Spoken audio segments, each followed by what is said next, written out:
Good morning, Mercedes 123 North America.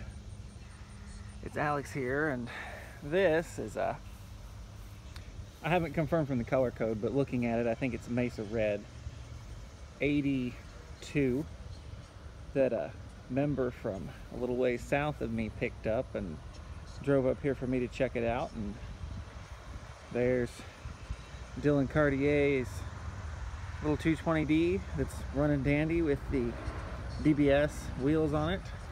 Here's a gas 124. My whole mindset toward this car is KE just shoot me now jet. I won't even get into that. There's a 300 SL with the nice high red line M104.980, a non-turbo dual overhead cam inline 6 rated at 217 horse with forged rods and piston oil squirters and naturally aspirated. And then we have a few others in addition to the crop of parts cars and my own. But anyway, back to this car. So it's got 190 some thousand on it, and the odometer does work, so that may be accurate. And a lady in Nashville, a few hours away from me, had bought this for, you don't have to look very far to see that she paid too much for it. I'll say it was below 4,000 and above 2,500. And she bought it just a few months ago. And the guy that the current owner actually talked to the previous owner that she got it from and realized that he wasn't exactly forthright with her. And truly, this is absolutely no offense against her, but the car, she was just not in a position, and me and the owner Greg have talked about this. She was just not in a position to own one of these because she did not have a ready source for information or help repairing this or maintaining it, at least, because it doesn't need tons and tons of intensive repair. But so a few months after she got it, the transmission started having issues. Apparently it would struggle to make gear changes, and it would make really nasty noises, and it was hard to really tell by her description. But yeah, you could think, if you jump to conclusions, that the transmission was going out. It's not, truthfully, it's not like it's mint. It's not like you could put this thing on Bring a Trailer and get very much for it. Needs some interior help. There's a little bit of rust, but I wouldn't call the car rusty like a lot of places that they usually start. It's not. The rockers are fine, the quarters are fine, except for back in the very corner behind the rear wheel. Pardon my toddler.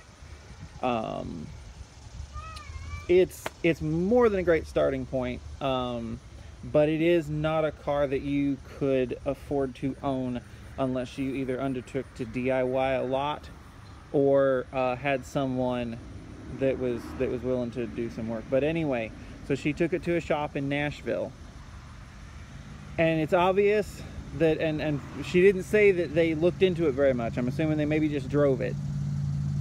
And she described the symptoms as best she could, and they told her that she needed to spend $7,000 on a transmission and rear axles. And then, I'll not name names, but another, we had the lady come on the group here and ask if see if there was anybody around Nashville that could look over the car before she just sold it at a loss because she was afraid of the financial liability trying to fix it. And even someone on the group told her that it would cost $800 just to replace the rear axle shafts. And I'm sorry, but it is I've done it several times. It is for a competent mechanic, it is a 2.5-hour job. That should be more than fair book time to just replace rear CV shafts. And you can get them as cheap as $60 a piece, or you can send them off and get the best ones. Everyone, I've not installed a set myself yet, but get the best ones available from CVJ. Get them rebuilt from CVJ in Denver to the tune of, I think it's about 160 a piece. With shipping and everything, you might have 200 a piece in them. Yeah, all those numbers were, especially in the Midwest, in our region, they were inflated. especially $7,000. I mean, that's just, that was probably their, we don't want to work on this price. But anyway, so Greg picked up the car for I'll say this, for a fair price, for a 123 that is far from cosmetically perfect, that seems to run okay, drives okay, but it's obvious it's not crazy tight. The steering wheel's cockeyed pretty bad, and it kind of hunts around curves. It doesn't steer in and out of curves super precise. But he picked it up for a price that was about congruent with that, and then proceeded. Keep in mind, the car is supposed to have a bad transmission. Proceeded to drive it from Nashville to me, which is 120 miles, with no issues, except that sometimes he would need to manually select third, speed up a little bit more than when it wanted to shift on its own, and then put it in fourth to get it to go into fourth. And I got it here, and we just parked it in front of the shop when he showed up. And then a couple days later, when I went to move it, I started it. And keep in mind, the thing had been moving when he pulled it up here, and moving pretty normally. I started it and tried to pull it away from the shop, and it would not go in gear. You could barely feel it engage, but the transmission would not go in gear. I thought, okay, wait a minute. First thing, because the previous owner had said that they checked the transmission fluid. They did not. Okay, it's not rocket science to check transmission fluid. The checking of the transmission fluid on these cars is very similar to basically all other transmissions except Honda that you check shut off. Most Honda transmissions, automatics, you check it with it not running. But Chevys, Fords, Chryslers, Mercedes, you name it, you check it running, warm, after having shifted through all the gears in park or neutral. And that's been the case for over 50 years with automatics. They didn't, and the one caveat is that the way the pan and the dipstick is situated on these, that you don't, you have to have it very level to get an accurate read. I mean, you can tell approximately if it's got any fluid in it without it being really level, but you really need to have it close to perfectly level and make sure you're seeing the right, make sure you're not seeing a drip of fluid up higher on the dipstick. They said they checked it. They did not, because it was acting weird on Greg, and then when it got here and set for a while, once it cooled off, it wouldn't go in gear again. And in an effort, you know, thinking that the transmission might be damaged internally or worn internally, just try to get it to move, I unhooked the vacuum modulator line here that goes from the VCV, vacuum control valve, down to the transmission modulator. That will, instead of testing around on the vacuum just to get it pulled away so I could pull something in that bay of the shop, I just disconnected that line, which will make it shift harder, but it also raises line pressure. So if it's having difficulty engaging a gear because of lack of fluid pressure or because of worn clutches or whatever, disconnecting that will increase the holding pressure of the clutch packs in the transmission. That didn't make a dime's worth of difference. But I put 1.5 quarts of transmission fluid in it, and it was perfect. It went in gear as good as any of my others do. And I moved it and did what I needed to do. And then last night, after I quit work for the day, I took it for a spin just to see what it was all about and kind of start to size it up. The transmission, I kid you not, acted perfect. It did not hesitate to shift gears. It did nothing except just act like it should. Yeah, I can tell that the Bowden cable needs adjusted a bit. The motor actually runs really well and doesn't seem to have much blow-by either. And it didn't use a lot of oil on the way up here. So I think the motor has been taken pretty good care of. But the transmission, it acted great, except for it shifting just a little too soon. But it shifted consistently, and it shifted crisp. And it was just a matter of the fine adjustments to get it exactly where I would want it.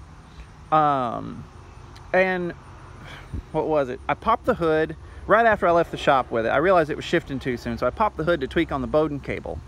And I looked, and there's transmission fluid dripping out of the modulator line. The whole problem, the reason someone lost thousands of dollars on this car, and I hate to see it. It's, on the one hand, she didn't have any business getting into it. You can't help what you don't know, so just all of that. It's just on the one hand, I mean, this car is going to get revitalized, and it's going to have a good life. But on the other hand, somebody lost a lot of money, and somebody else, or at least one other entity, tried to rip somebody else off. And I just don't abide by that. The whole problem was that nobody, before it was diagnosed as thousands and thousands of dollars worth of repairs that more than mechanically totaled the car, no one even bothered to check the vacuum or to properly check the fluid level or to do anything more than just drive it and assume that it was a catastrophe, that it was a fatal issue. The vacuum modulator on the transmission is leaking a little bit. I'll have to replace that, which I've not yet seen one that does that. This is the first one I've run into that was having that issue. Most of the time I just adjust the modulator pressure, and they're fine. They don't fail like crazy. The little rubber vacuum cap on the end of the modulator, it actually does seal the vacuum into the modulator, and sometimes those will leak, and you might think the modulator's bad, but they're not. But I disconnected that, and then I got it running, and I look and there's fluid running out of it. Not just pouring, but, you know, like drip, drip, drip. It was no small, over the course of some period of time of running, it'd be no small amount of transmission fluid that gets lost. Not to mention, it's getting lost into the vacuum system that's sucking it into the vacuum pump, and probably hasn't done the vacuum pump any favors either. It was sucking transmission fluid up through the modulator, depleting the transmission fluid, and that was the whole problem. I don't know off the top of my head what the modulators cost, but it's not a whole lot, and it pales in comparison to what was the potential and what was the, you could say, professionally diagnosed problem and magnitude of repair on this thing.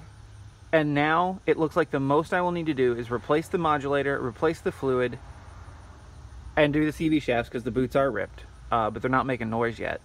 And do the CV shafts, and everything to do with what was diagnosed with a $7,000 repair will cost,